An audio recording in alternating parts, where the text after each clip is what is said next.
Hey, hope everyone's doing well. In today's video, we'll be turning your child into a weapon. Now, what do I mean by that? Well, we'll be using the briarbinds exotic gauntlets to turn your child of the old god, also known as a void soul, into an absolute monster of a weapon. Alongside the briarbinds exotic gauntlets, we'll also be using the exotic pulse rifle collective obligation. Now, as this weapon states, this weapon leeches void debuffs when damaging targets that are suppressed, weakened, or volatile. Once charged, you can change firing modes that will change the weapon, so damage from this weapon will apply the same void debuffs that were leeched. Now, we'll be getting all these debuffs from our Void Walker subclass. Speaking of the Void Walker subclass, I'll now go into what you'll be running inside it. So, to start, it will be any super of your choice alongside an Empowering Rift. Now, we'll be using the Empower Rift alongside the Child of the Old Gods, so you can also heal while you're inside the Powering Rift. You can use whatever glides you like. Of course, Pocket Singularity, as that's the only one, and Suppressor Grenades. We'll be using Suppressor Grenades to apply suppression for our collective obligation. Now for your aspects. The first aspect we'll be using is Feed the Void. Defeating a target with a Void ability to activate Devour. Your Devour effect are improved, restoring additional health and grenade energy. Now, this will be one part of your survivability. You'll also be getting a survivability from Child of the Old Gods. Now, your Child of the Old Gods will be buffed by your briarbands as well, so it's a bit souped up. What it does is casting your Rift creates a Void Soul. When you damage a target with a weapon, your Void Soul flies to them and drains them, doing damage and weaken. So the weaken will also be another stack to your collective obligation, giving you 2 buffs for now. You'll be getting 3. When a target is being drained, you are granted grenade and melee energy. Or health if running an Empowering Rift. Now, this is your healing from your Empowering Rift. You've pretty much got a healing and an Empowering Rift while running Void Soul. Now for the fragments. So the fragments will be used mainly to get your Rift back as quickly as possible, so you can fling off more Void Souls, as well as survivability, getting you Devour more frequently. Now for the first fragment, Echo of Domineering. After suppressing a target, you gain increased mobility for a short duration, and your equipped weapons are reloaded. Of course, you'll be making suppression with your suppressor grenades. Defeating suppressed targets creates a Void Breach. Now, Void Breaches, as they state, Dimensional Rupture, teaming with Void Energy. When you pick up Void Breaches, grant class ability energy. So we'll be making as many Void Breaches as possible to get your class ability back, as well as using this aspect alongside Echo of Salvation. Picking up a Void Breach or an Orb of Power grants Devour. So now you'll be having another way of getting Devour alongside your ability kills. Now for your collective obligation, we still need a way to create volatile rounds. So for volatile rounds, we'll be using Echo of Instability. Defeating a target with a grenade grants volatile rounds to your void weapons. So that there will be getting you volatile for collective obligations, giving you all 3 of the void abilities that you can get. For the last fragment, we'll be using another one, Echo of Harvest. This will be granting more void breaches. Defeating weakened targets creates an orb of power and a void breach. Straight into the armor mods. For the helmet, I like to use Void Siphon. This will be a great way of creating orbs alongside your defeating weakened targets create orb, as well as 2 heavy ammo finders, so heavy ammo scout and heavy ammo finder. Of course, the gauntlets now. So for the gauntlets, we'll be using 2 bolstering detonations, grant class ability energy when you deal damage with your grenade, and focus strike, grant class ability energy when you deal damage with a powered melee attack. For the chest piece, just run resistance mods, and the boots, elemental charge. So when you pick up a void breach, you'll be getting an armor charge. And now we'll be using these armor charges with your void weapon surges, which will give you increased void weapon damage. So I do recommend to run a void heavy alongside this. Lastly, the bond will be using time dilation, which extends the duration of your armor charges, as well as powerful attraction. So every time you drop a rift, you'll be getting orbs coming towards you. Lastly, bomber. Reduce your grenade cooldown when using your class ability, just to get you that little bit extra back in case you need to get suppression on a target. Now for the weapons. The weapons is personal choice. I have been saying that collective obligation is the way here, but of course if you don't have it, being a raid exotic, you can use any other void weapon pretty much. I do highly recommend this because it makes it so much more fun. For your primary, any secondary weapon, anything that uses special ammo, I would recommend a scout rifle like scatter signal here. It's great. And a heavy, any heavy will do. I believe void would be the absolute best here as we're running 2 void weapon charges. So that's what I recommend. Once when you've put together everything that we have equipped here, you become an unstoppable void force. Now, this is really good as survivability as well as ad control, because I'm quite surprised on how much health you get back from the drain from Child of the Old God while you're standing in an empowering rift of all things. I didn't actually know this was a thing until quite recently, so I had to put it to use alongside the briarbands. With all that, I'll jump into a match and prove its capabilities in an onslaught. Okay, so, how to use the build. I recommend starting the fight with a rift. Once when the rift's down, deal some damage and your void soul will go out and start draining the enemies.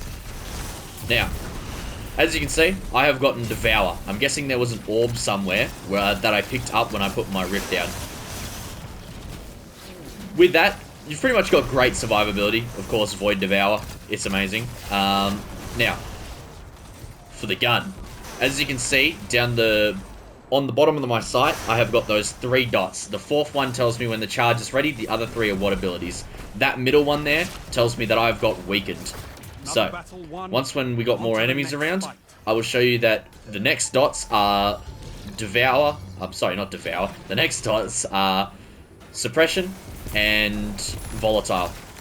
So, there's Suppression from hitting that guy, and I didn't get a kill with the grenade, so I haven't got Devour. But when you do get a kill with the grenade, you'll get Devour on your weapons, and that will also give you the charge for Collective Obligation. Oh, I think I just got it from someone. There you go. All the dots there are full, which means I have got all 3 abilities. Hold square, or whatever your reload button is, and just like that, you've now got an unstoppable force of a weapon that has all 3 buffs.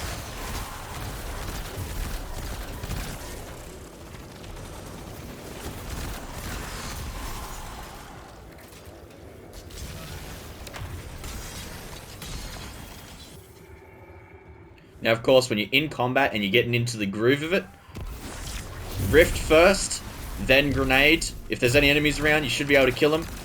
Just like that, you've got Suppression and maybe Volatile if you get a kill. And when a tankier enemy comes out that I'm not instantly dropping with all the teammates around me, your Void Soul will go off, start draining them, as well as giving your weapon weaken. Now, someone else is using Void here, so you're kind of also looking at his Void explosions and all that. But that there is the gist of the build. I will come back to you guys as soon as we're in the higher rounds and survivability has become a lot harder. Alright, so here we are at wave 47 on the final wave, of course. And this will just be a bit of proof of survivability. I also forgot to mention something.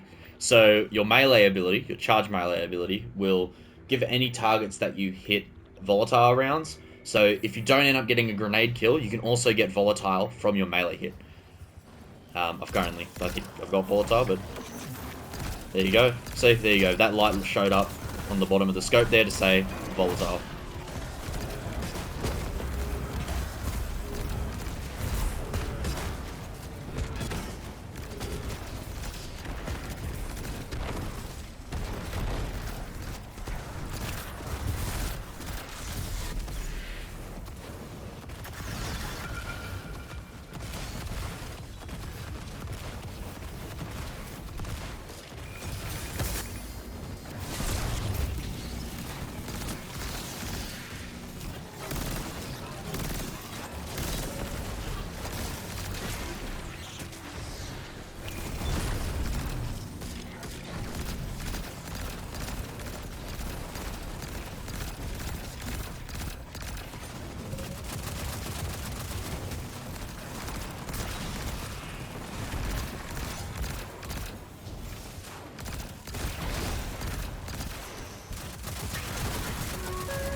Test your opponents and survive.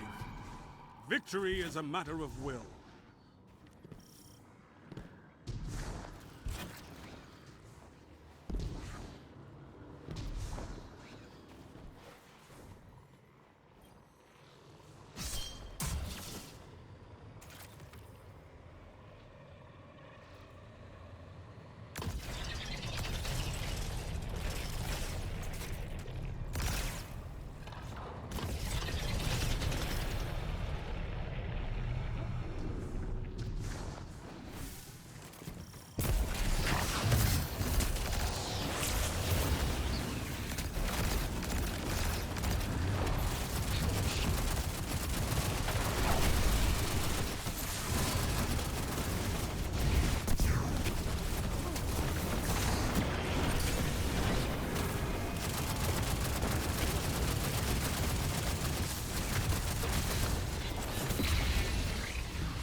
I haven't seen destruction on a scale like that since... well, the last time you won.